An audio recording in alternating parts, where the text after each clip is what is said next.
Get ready for your exam.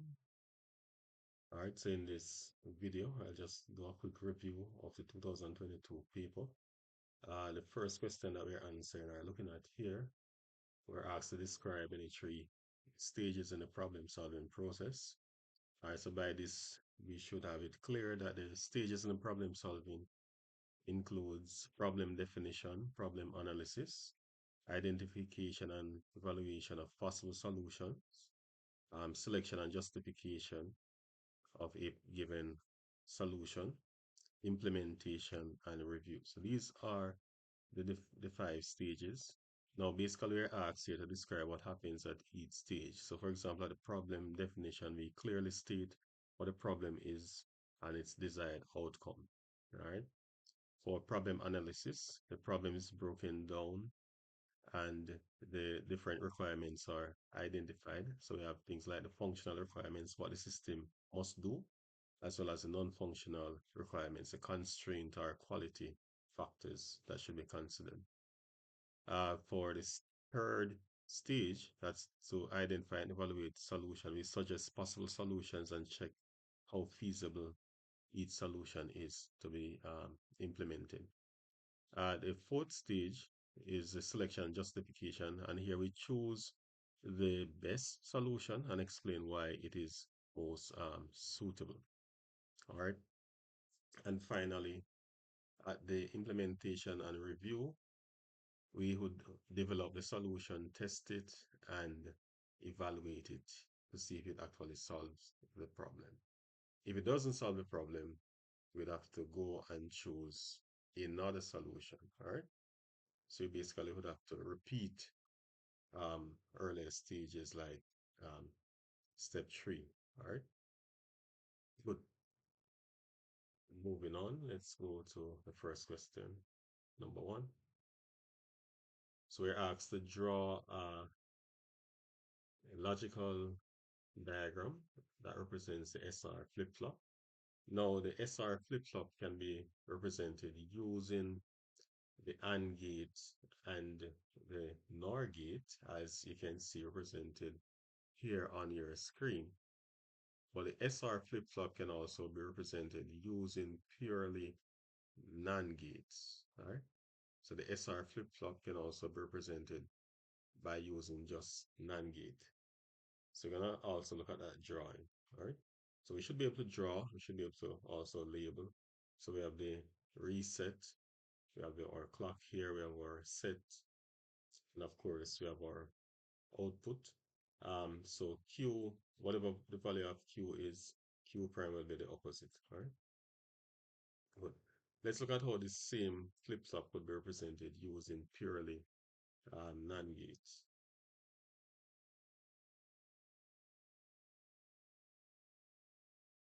And we're talking about the SR flip-flop. So we'd have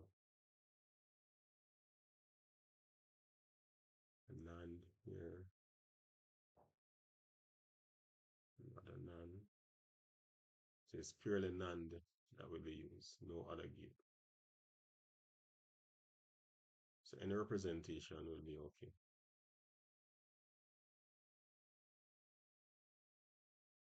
All right. So we have our set, our reset,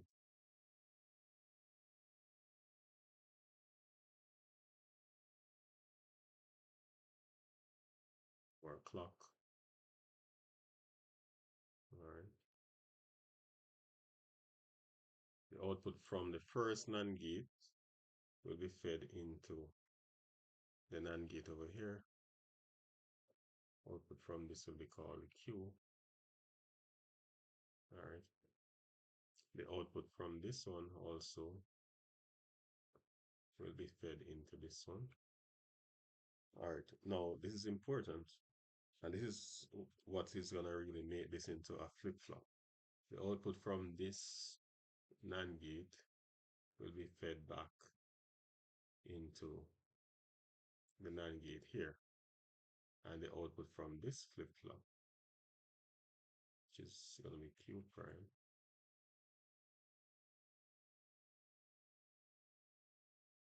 will be fed back here. All right.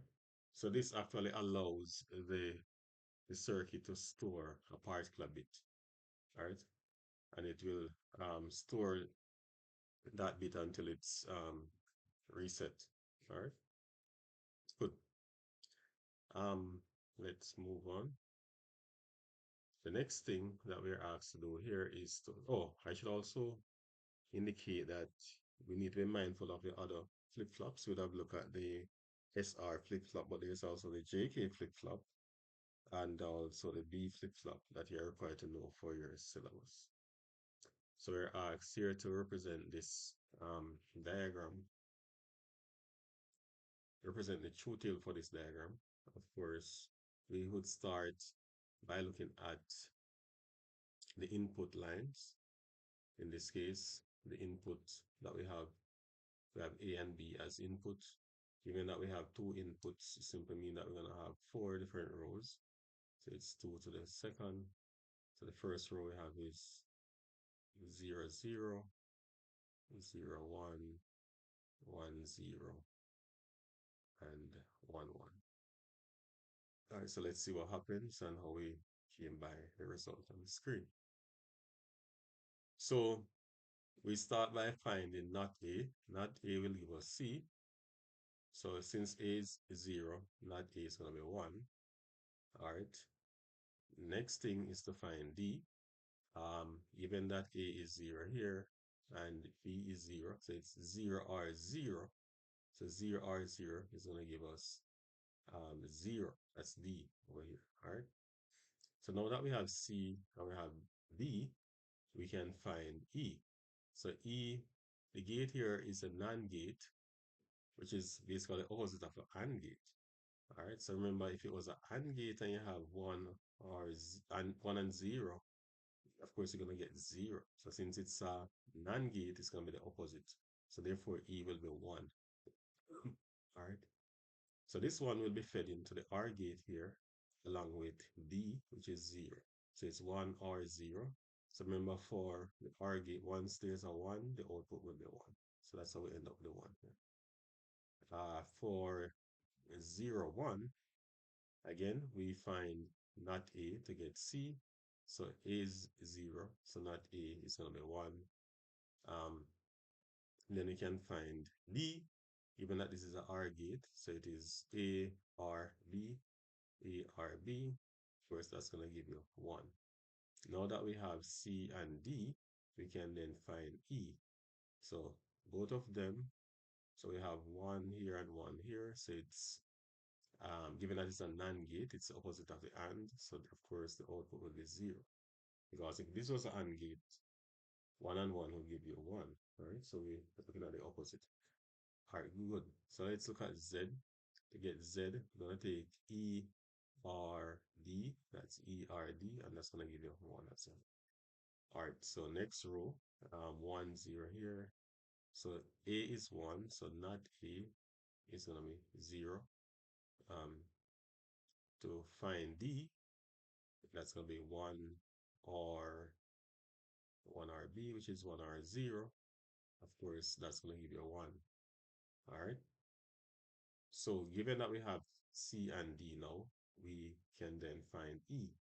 All right. Given that it's a NAND gate and we have C as 0 and D as 1, the fact that both of them are different and it's a NAND gate, of course, the output will be 1. All right. So we have 1 for E, and there's an OR gate that will be fed into um, to get Z. So that's 1 RD. So 1 RD is going to give us 1. Great. So now we have the two inputs here.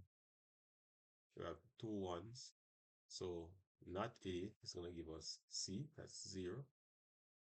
And then we have 1 R1, that's going to give us D, which is 1. Good. So we have D.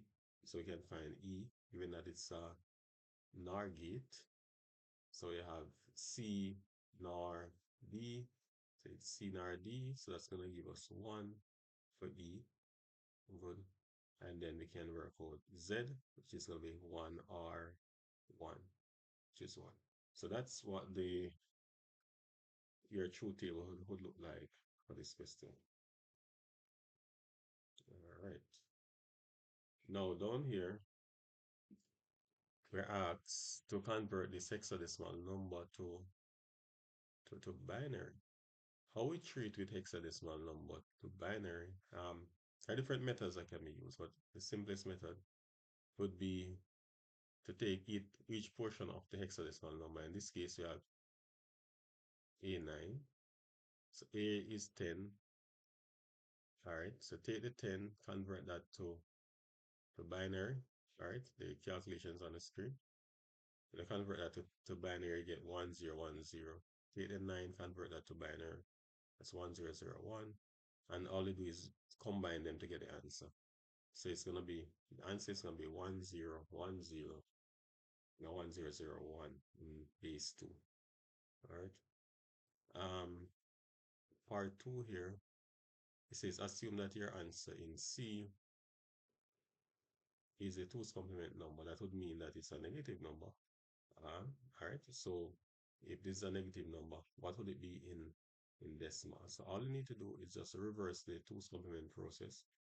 Remember, when you're converting a number to 2's complement, the last thing you do is to add 1. So you're going to take out the 1, and then we're going to get this. So the next step is to flip it, because we have flip the bits before we add 1. So you flip this, all right, and that gives us the number that we would have started with. In this case, the number is here, all right. So we're going to then convert this number to decimal by multiplying each bit by its respective binary power. So 1 is multiplied by 2 to the 0. 1 here is multiplied by 2 to the 1. 1 times 2 to the second. 0 times 2 to the third. 1 times 2 to the fourth. 0 times 2 to the fifth. 1 times 2 to the sixth. All right, so when this conversion is done, the number that we end up with is 87. And given that it's 2's complement, it is negative 87. All right, good. All right, so if you're not seeing a negative on the solution that you got, just put the negative there. It's a negative 87. All right, so we're asked to define these basic terms. So we have cache memory, which is a high-speed memory area that is used by the CPU to store the most frequently used instructions and data. And we're asked here to describe the benefit of cache to the CPU. So what cache does is that it reduces the access time, reduces the time that it takes to fetch the data from memory. All right, so instead of going to RAM, which in computer terms and time is a lengthy process to access the data from RAM, it is significantly reduced. The time that it takes to access the data from the memory is significantly reduced when the data is stored in cache, and so that end up speeding up the computer, or speed up the rate at which the data and instructions are executed. Name two components of the CPU other than the register. So we have the control unit, or the CU, arithmetic logic unit, we have the floating point unit. The floating point unit, of course, as the name suggests, is used to carry out operations on floating point numbers, whereas the arithmetic logic unit is primarily used to perform arithmetic comparison and logical operations. The control unit, as you know it directs and coordinates the operations of the CPU. The supercomputer briefly describe a scenario in which each of these um, type of computers would be used. Of course, we would want to use a supercomputer for scientific operations, for things like weather prediction, where trillions of instructions have to be processed in seconds and nanoseconds. All right, because I mean, as you know it, the supercomputer is considered to be a number cruncher, which is one of the most powerful computer, right? It's really designed to perform trillions of calculations in a second. Um, the server, there are different types of servers. So we have things like web server, file server, and so on. So your choice of response will vary. So if it's a web server, of course, you'd want to it would be used in a scenario where one is probably hosting websites, right? So where the server would be used to store and to deliver web pages, and of course, make to respond to requests for the web pages.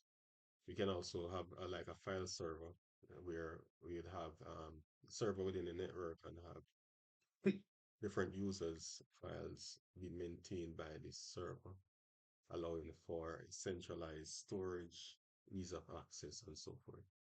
So think about a scenario where even in the lab, you can log into just about any computer and access your information.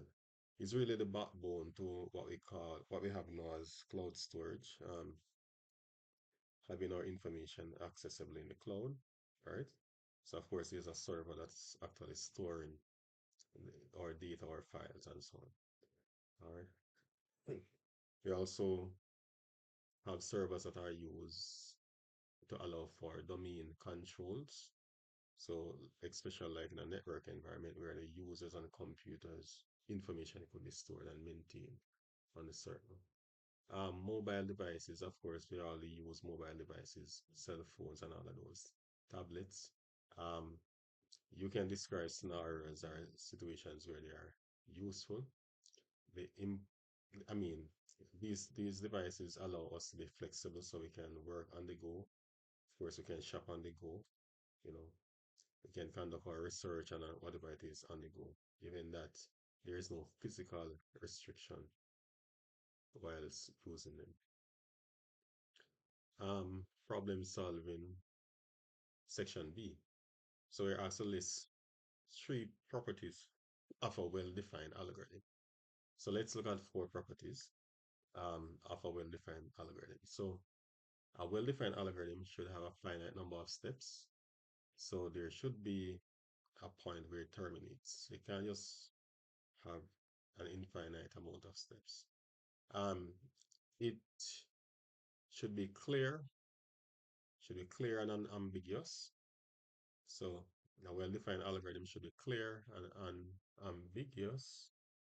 Um, the next thing about the well-defined algorithm, it should have flow of control from one step to another. And of course, there should be some point of termination. All right. All right. So we are given this uh, algorithm here. We are asked to construct a flow chart for it. All right. So let me see if I can get another window so we can see both simultaneously.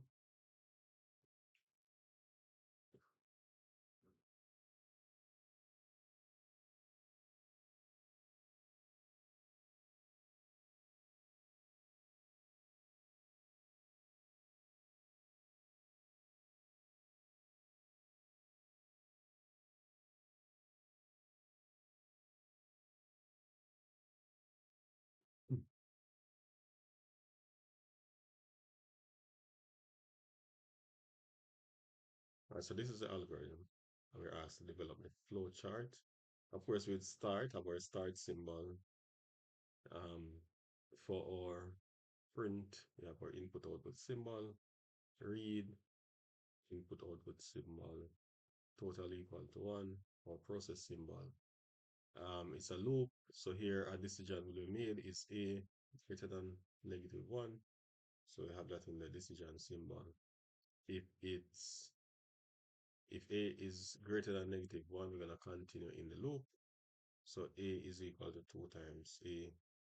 So I say yes, a is equal to 2 times a. And then there's another decision. So another decision is a less than 20. You have to check that.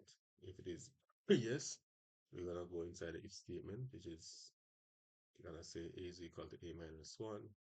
And if it is not true, a is equal to a plus 1. That's the else here. All right. After completing the if statement, of course, we will both will end up at total equal to total plus a. All right. So this ends up here. If you go yes, it ends up here, and if you go no, it ends up here.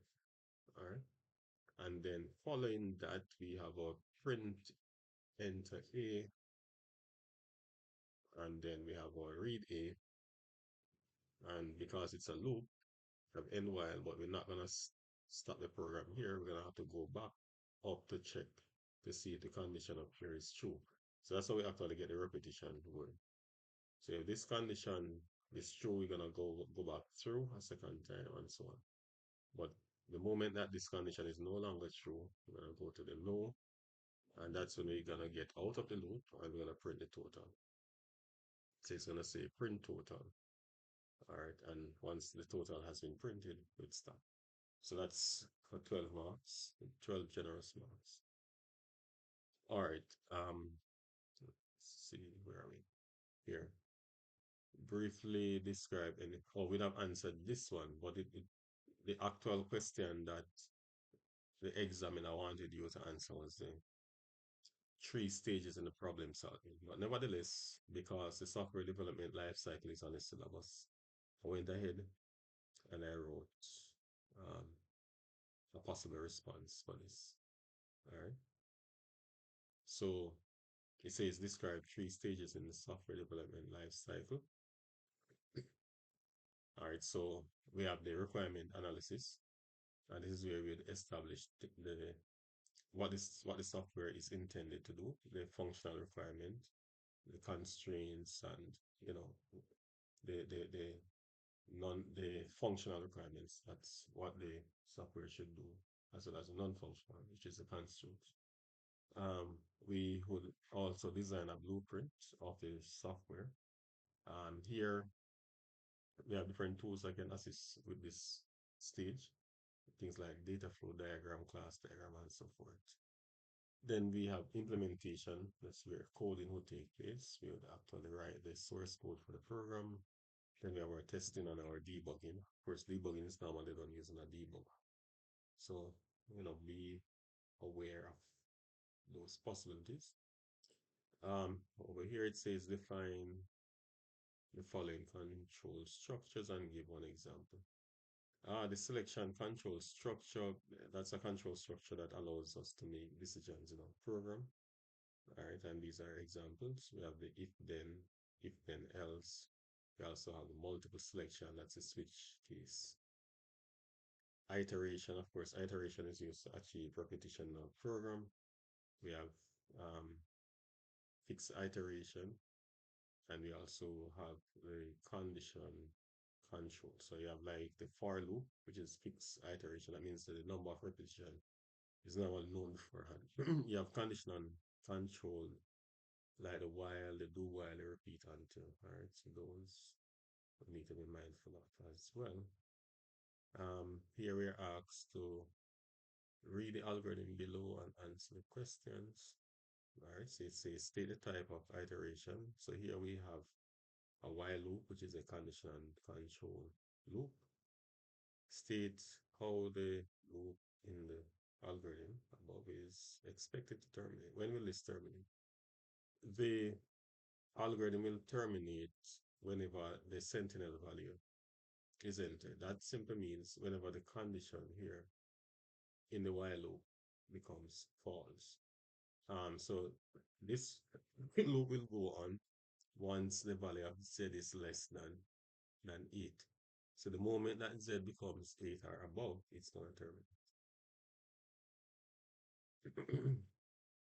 using the using a trace table, show how the output of the algorithm above would print given these lines. And let me just bring it up on this side.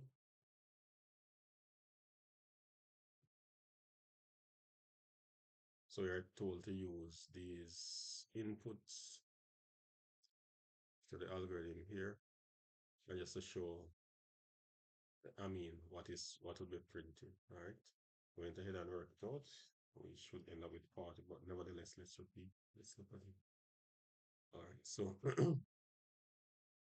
so to start with, we're gonna look at the different variables that we have. So we have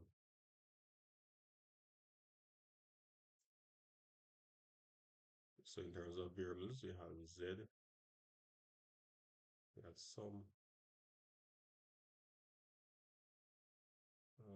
that's it. Okay. And over here is our rates can present our outputs. So the first value of Z, say, because it's a read Z, it would be 5. Sum would be equal to 1. All right. While Z is Z less than 8, yes, Z is less than 8. So we're going to go inside here, and now sum is going to be equal to the old value of sum, which is 1 times Z minus 1. Z is currently 5, so 5 minus 1 is 4. So sum is equal to 4 here. And then we're going to read another value for Z, this time 3, based on this. All right. Because it's a loop, after reading 3, we're going to go back up. It's going to go back up here and check to see if, let's draw the line to show. It's going to go back up and check to see if Z is less than 8. Yes, Z is less than 8. Z is 3, it's less than 8. So since it's less than 8, we're going to continue. So sum is equal to sum times Z minus 1. So sum is equal to sum, which is 4 times Z minus 1. Z is 3, so 3 minus 1 is 2. So 4 times 2 is 8. So sum is 8. All right, read is Z again. So this time 2. I'm going to go back up. So 2 is less than 8, so it continues. So sum is equal to sum times 2 minus 1, which is 8 times 1, which is 8. And then I'm going to read Z. So the next value for Z is 6. All right, I'm going to go back up. 6 is less than 8, so sum is now going to be equal to 8 times Z minus 1. So 8 times 5, which is 40, so sum is equal to 40. Then it says read Z. The next value for Z is 12. All right. So in read 12, go back up and check. So 12 is 12 less than 8? No, it's not. So that is, condition is not met. So we're going to stop there. So therefore, it's going to print. When I go to print, it's going to print the last value of sum, which is, so it's going to say that sum is equal to sum, in this case, sum is equal to 40.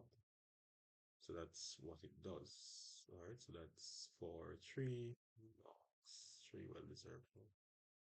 All right, so our next question here asks us to briefly describe any two stages of the program translation.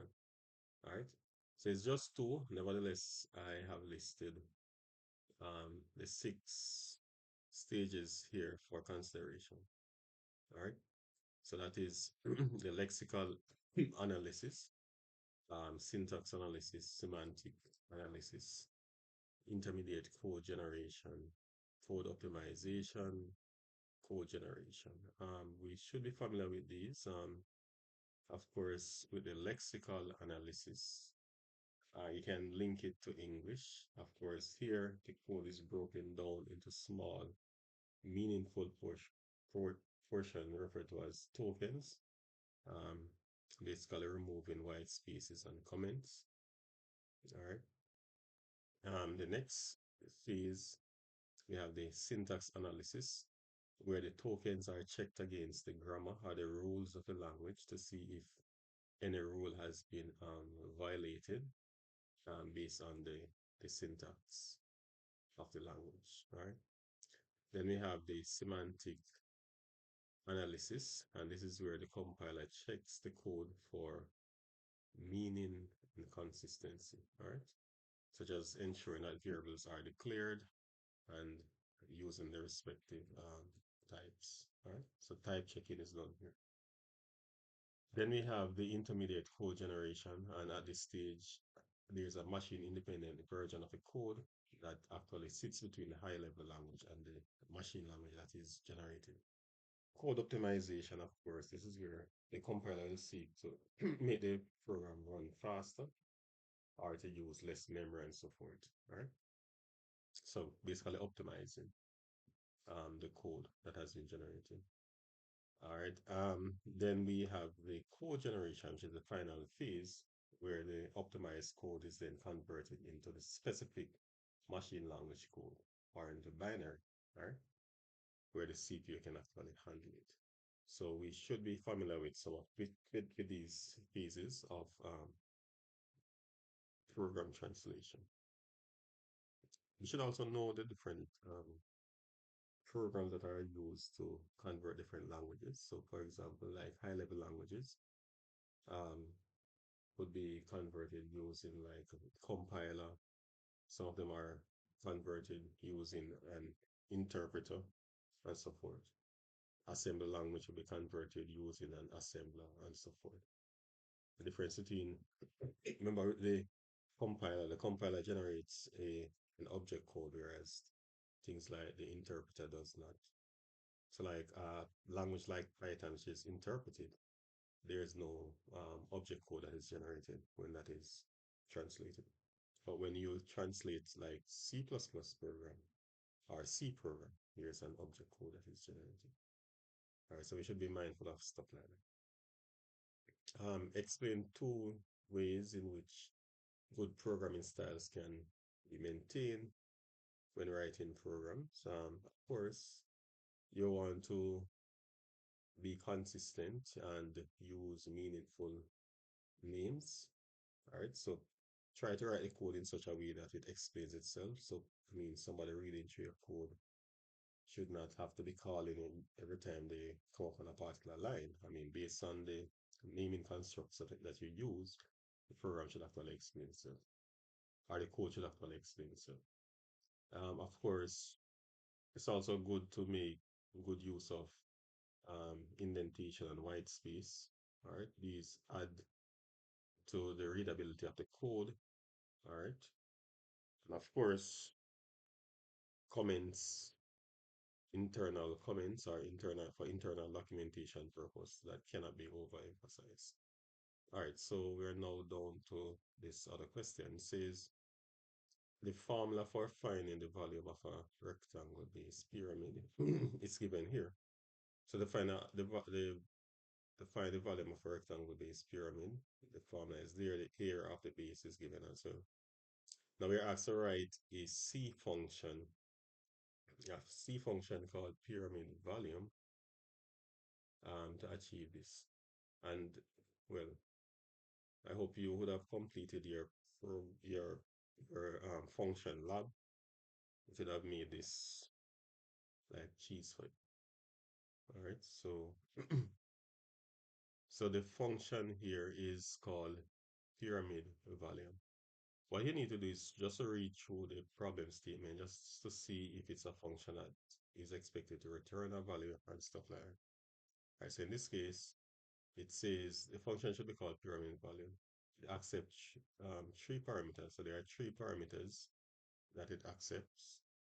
Um, base, base length, base width, and height. Then it calculates and returns the volume of the rectangle, of the rectangular base pyramid.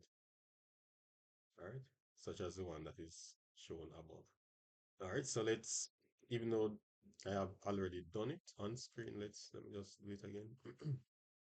So it starts, so given that we are supposed to return something, all right, so that's a key thing that you need to pay attention to. You say it should return the value. So since it's going to return something, remember the first thing that you specify when you're defining a function is a return type. If it doesn't return anything, you just say void. But in this case, it's going to return something, and it's going to be a float, followed by the name of the function, which is pyramid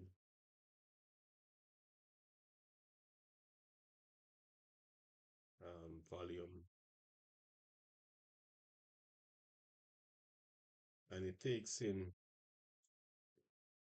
three parameters. Let me type so it is less this. me erase this and type it. So it takes this space.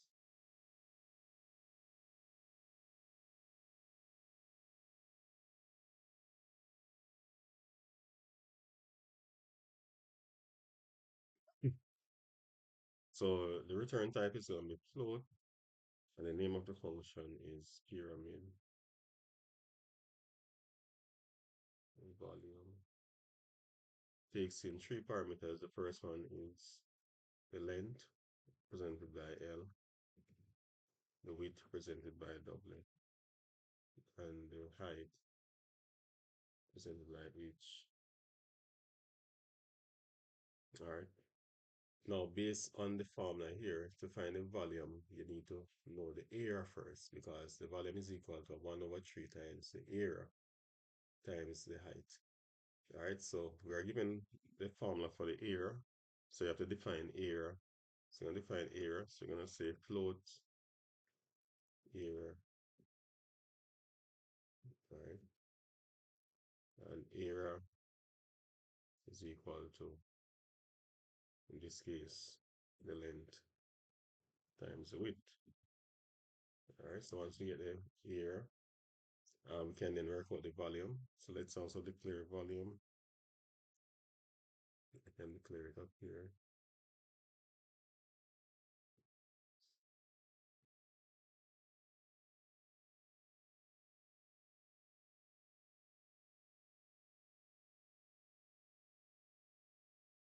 All right, yeah, you might be seeing that I'm writing it different from how it's written in the first one, but it's the same thing. So volume is going to be equal to 1 over 3 times the area times the height. All right. Once that is done, we just need to return the volume. That's it. Close your brackets, and that's how much marks.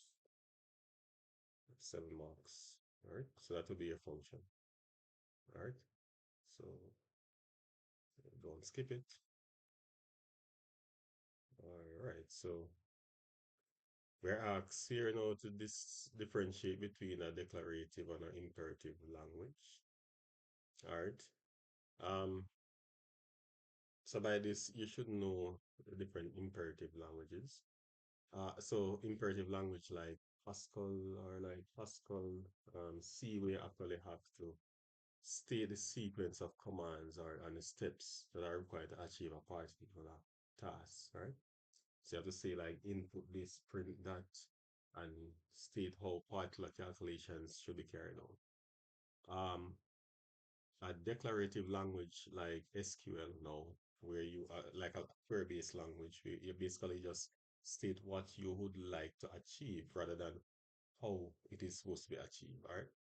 So for example, if I need a list of students from a database table, I could say select, whatever field I need from the particular table, and that will give me the list of fields of records from the table. Whereas if I were to use an imperative language, I would have to actually write the structure as to how this retrieval should be achieved and so forth in order to get it step by step. All right. The next question here is saying that a vendor, maybe a market vendor, uses a SEEP application to store data about vegetables that he sells. Each vegetable has an ID. It's an integer. A cost is a floating point number. A selling price is a floating point number as well, and a quantity in stock, which is an integer. We're asked to write the declaration for a C struct called veggie rect uh, that can store the record for a given vegetable. So, of course, I look at two methods here for defining the struct.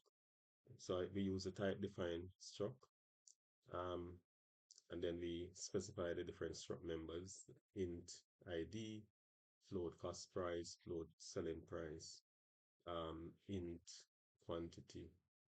Of course, the name of the struct is here. All right, so that's we are using the type define method. If we're using the regular method, without using the type define, the only thing is that with this method in time, we're going to be creating a struct variable. We have to use a keyword struct, all right? Because the struct, the name of the struct will only be like accessible within the namespace, the struct namespace in this regards. So we would say struct veggie rect and specify the struct members as we did over here. All right. Then we are asked here to declare two variables, caret and peas, that have their records structure declared declare two variables, caret and peas, that have their record structure declared in C. All right, so of course we are declaring caret and peas. So if we're using method one, that is when we would have used the type define. If we use a type define, we can just go straight ahead and use veggie to declare the struct members. That's caret and p to declare these two struct variables. If you're using method two, we need to use the keyword struct before veggie call. All right. So if you're not using the type define, you need to use to say struct veggie and followed by the variables that you're declaring. All right, so we should be familiar with struct. All right, so next question asks us to write C code to input data into the caret struct. You can use any value for ID and so on. Right? And I mean any value for the different portions. All right, so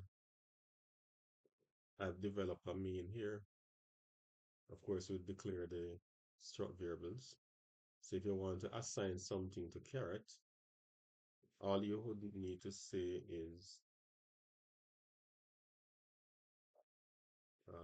let's say caret.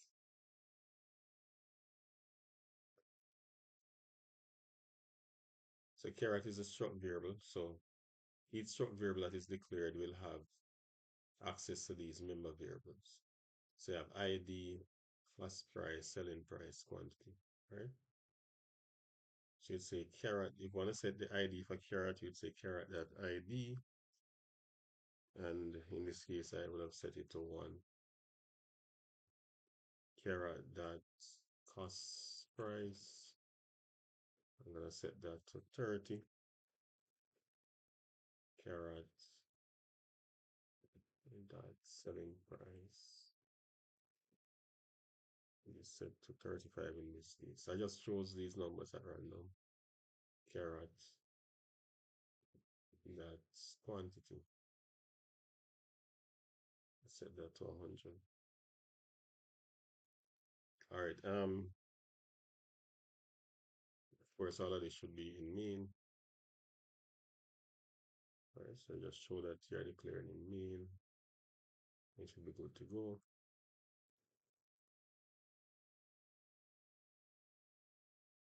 All right, so just like that. All right, so next part here it says assume that two veggie struct tomato and beans are already loaded, right? So let's say those exist.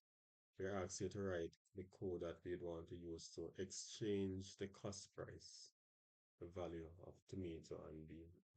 Of course, if you're going to do any form of exchange or swapping, you need a if you're swapping two variables, you need a third variable. I call it temp in this case. So I would have assigned cost price of tomato. So tomato that cost price, put that into 10. Then I can assign the cost price of beans in tomato cost to tomatoes cost price, right? Because I don't have to worry about the tomatoes cost price because that is stored in temp, right? As a temporary holding space. And now once the tomato cost price has been assigned the cost price of beans, I can then assign the cost price assigned to the cost price of beans, the value that would have been stored in temp. The value stored in temp was the original cost price of tomato. So at the end of the day, a swap would have taken place there. All right. And the same thing holds for just about any swapping that you may want to do. Say we have, say, A is equal to 20 and B is equal to 90. If you're asked to swap the values in A and B, that is to put the value of A in B and the value of B in A, um, you need a temp, you need a third variable, all right? Whatever you want to call it. If you want to call it, I'm gonna call it, say, temp C, all right? So you're gonna need to have a third variable. So I could say temp C is equal to A. So the value of A here is now stored in temp C. Therefore means that I can say A is equal to B, right? So I would then take the value of B and put that in A. That means A would now be storing 90, right? Right. So temp C, let me just write that here. We have temp C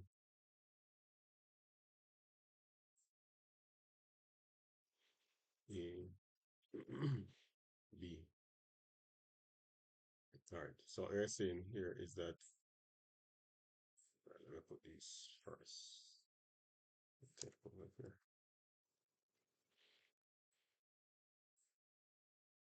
All right. So A would start at 20 and be at 90. So if we say temp C is equal to A, the temp C would be equal to 20. All right. And then down here, A is equal to B. I say A is equal to B, so A is going to take on the value of 90. All right, notice that B is still 90, even though we say A is equal to B. So to complete this up, we need to also say that we need to now change the value of B. I'm going to say B is equal to MC. All right. So B, when you say B is equal to MC, that means B is going to be equal to 20. So that way we get a swap done. Right? So that's a general principle if you're swapping the value stored in two variables. All right, I think this is the last one.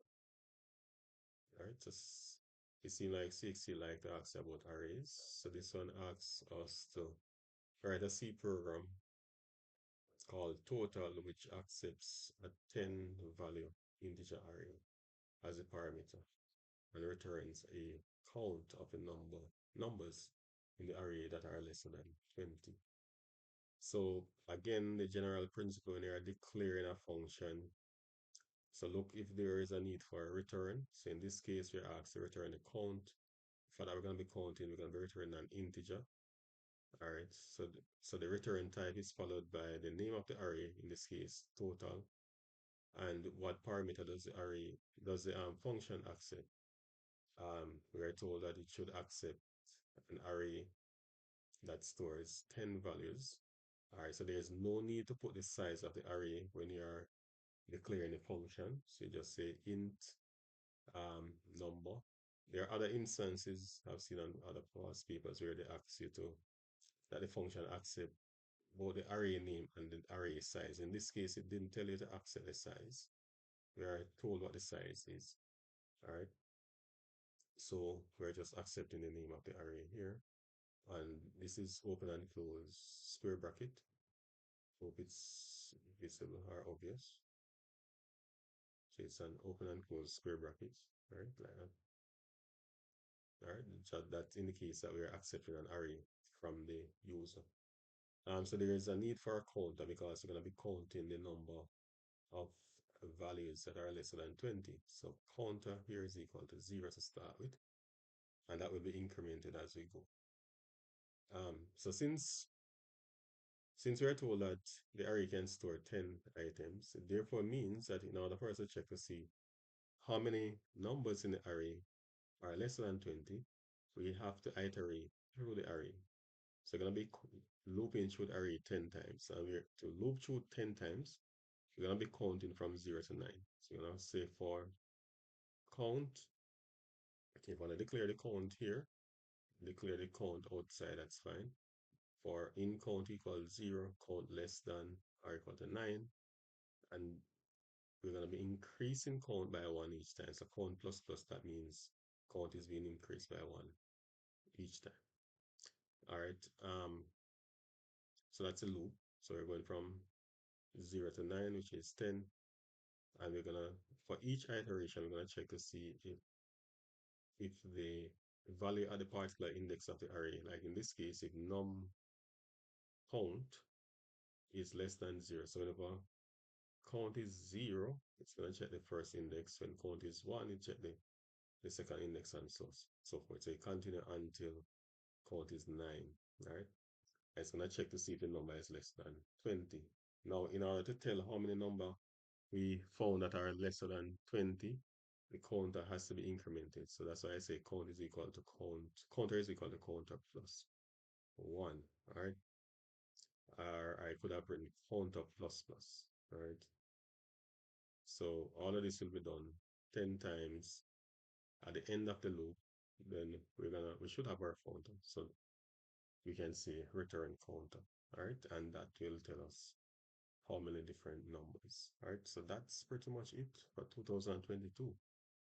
And it's 2026, so all the best in preparation and all the best on your exam.